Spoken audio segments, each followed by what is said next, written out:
Our third reaction type that you have to be able to write for me on quizzes and exams are called double replacement reactions. And even within those, there are three types or three subtypes within that. But they all follow the same pattern, so they're all called double replacement reactions. Some other instructors call them double displacement reactions. Either one works for me. Now, the first subtype of this is going to be called a precipitation reaction, and one of the products is a precipitate, a solid. And so the first example we want to do is to talk about what happens when a container of potassium iodide is added to an Erlenmeyer flask of lead nitrate. And in fact, we're going to be doing it slightly differently. We're going to add lead nitrate in the video that I'm showing here.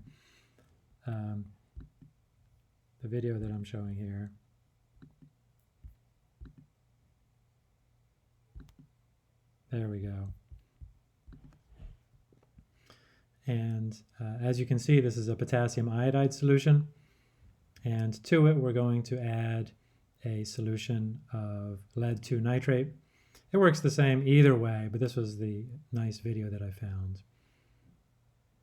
You can see that lovely precipitate forming, brilliantly colored.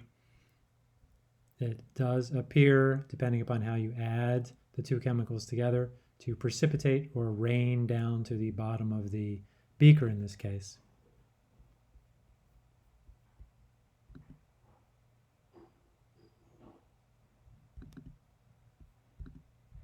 And so how do we understand what's happening in terms of what's going on for our class?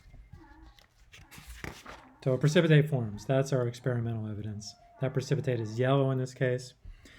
Now, and to analyze this process, we're going to go through writing the overall reaction, the total ionic equation, or the TIE, and the net ionic equation, or the NIE.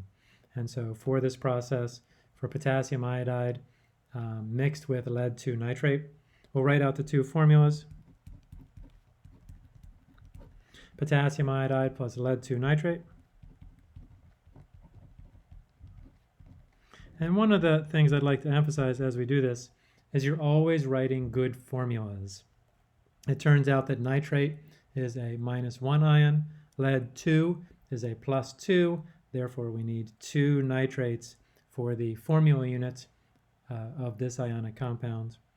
Now the way that these work is that the positive ion, which is the K+, and the negative ion from the other reactant, they are going to team up to form one of the products. In this case, potassium nitrate. The other product is going to take the other two ions, the positive or cation, lead 2+, and iodide. And when we write the formula, and I'm going to leave some space for the phase here or state, PbI2, and I'm leaving a little bit of space for coefficients there as well. Now, the process is that one of these two things does form the solid phase according to our solubility rules. Our solubility rules, rule number 1 says that all things containing potassium are soluble. Soluble things mean they do dissolve, and that's going to be aqueous because it dissolves.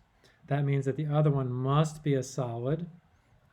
One of our rules says that most halide compounds are soluble except for when they contain silver ion, mercury 1 ion, or lead 2 ion. So this is a case where we have a solid there. This is the overall reaction. It's not balanced yet. I can see that I have 2 nitrates here, but only 1 nitrate on the product side. I'm going to, without going through all my rules for balancing reactions, I'm going to just balance it visually and then see if I can get it that way. I always have the fallback plan of going to my rules. Let's see. Now I have 2 potassiums.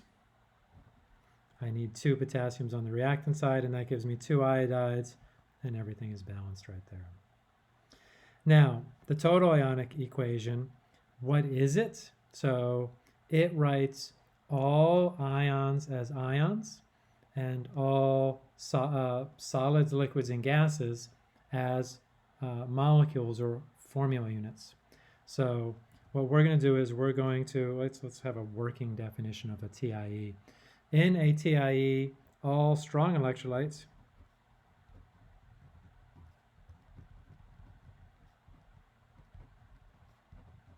become ions. And I'll show you what that means. All other species stay together.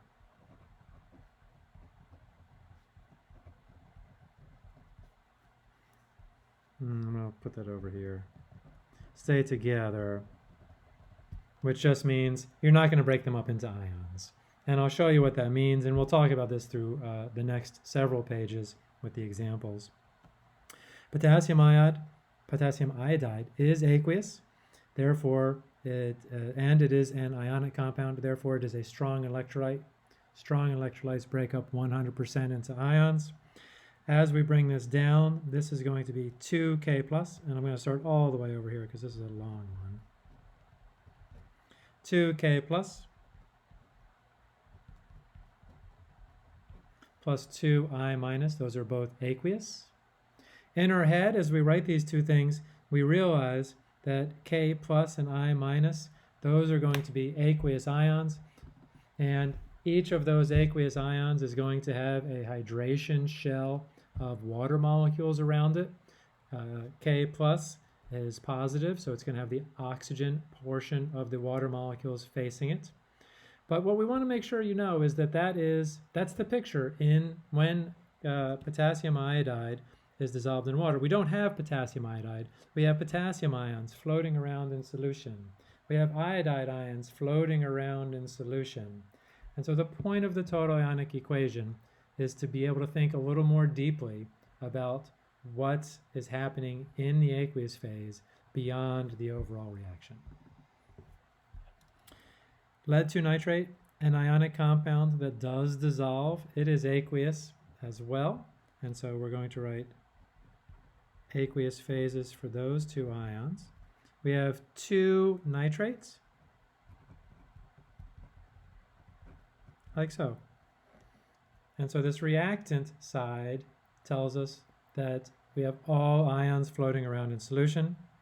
They're actually 2 separate solutions. We haven't mixed them together yet. When we do mix them together, some things don't change. The potassium and the nitrate are still aqueous ions floating around in solution. I knew it was going to be tight. We'll go to the second line.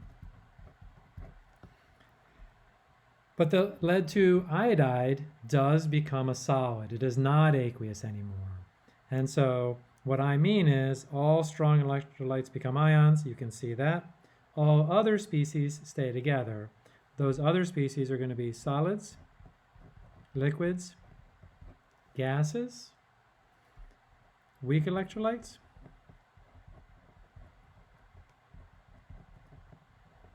and I'm sort of out of space over here, but your notes will be much more organized. Non-electrolytes. So everything else is not broken into ions, and we'll see examples of this. Okay, so that's a working definition of a TIE, an example. Now the NIE, the net ionic equation. So a couple things we want to say about that. First, in the net ionic equation, you cancel all spectator ions.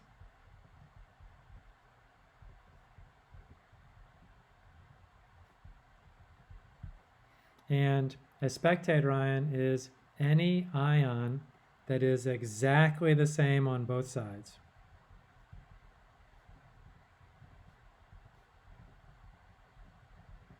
Any ion that is exactly the same on both sides.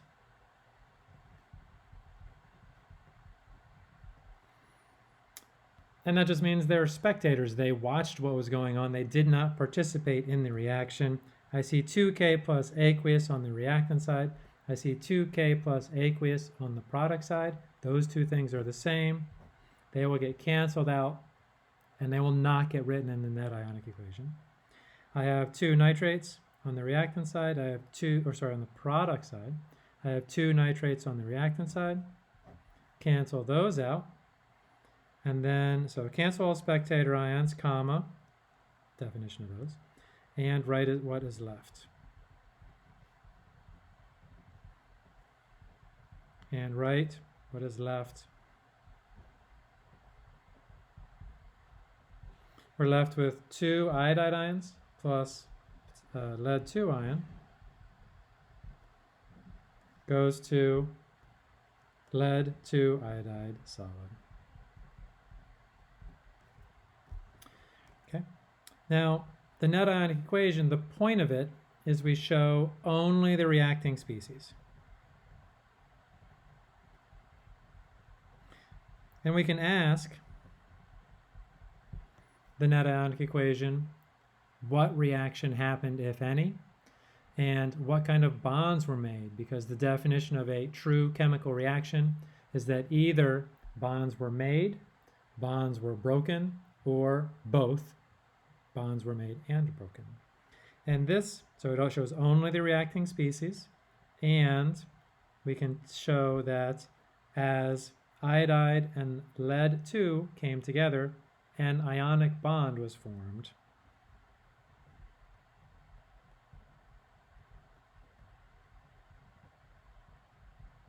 And this is a very nice example of a chemical reaction, a double replacement reaction.